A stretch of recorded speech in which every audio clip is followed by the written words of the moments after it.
তাদের মৃত্যু কিন্তু কঠিন হবে। রাসূলুল্লাহ সাল্লাল্লাহু আলাইহি ওয়াসাল্লাম বলেছেন, যে ব্যক্তি কারো হক নষ্ট করে মৃত্যুবরণ করবে, কিয়ামতের দিন তাকে সেই ব্যক্তির পাওনা দিতে হবে। আর এ ব্যাপারে আমাদের করণীয় কি?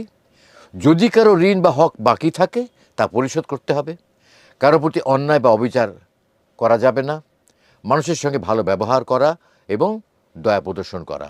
মৃত্যুর প্রস্তুতি নেওয়া ও সর্বদা আল্লাহকে স্মরণ করা। যারা বেশি বেশি মৃত্যুকে স্মরণ করে তাদের জন্য মৃত্যু সহজ হয়ে যায়। রাসূলুল্লাহ সাল্লাল্লাহু আলাইহি ওয়াসাল্লাম বলেছেন, যে ব্যক্তি বেশি বেশি মৃত্যুকে স্মরণ করবে তার জন্য মৃত্যু সহজ করে দেওয়া হবে। আমাদের করণীয় হলো প্রতিদিন মৃত্যুর কথা চিন্তা করা এবং এর জন্য প্রস্তুতি নেওয়া, কাফন দাফনের শিক্ষা নেওয়া ও জানাজা নামাজ পড়ার অভ্যেস গঠন করা, নিজেকে জবাবদিহিতার মধ্যে রাখা এবং সৎ জীবনযাপন করা। মৃত্যুর যন্ত্রণা এতটাই ভয়ঙ্কর যে মানুষের পক্ষে তা সম্পূর্ণরূপে বোঝা সম্ভব নয়।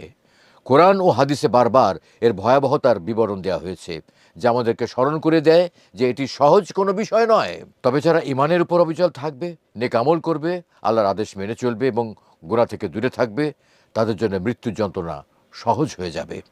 মৃত্যুর আগের প্রস্তুতি ও আল্লাহর দিকে প্রত্যাবর্তনই একমাত্র পথ যা আমাদের জন্য এই যাত্রাকে মঙ্গলময় করতে পারে।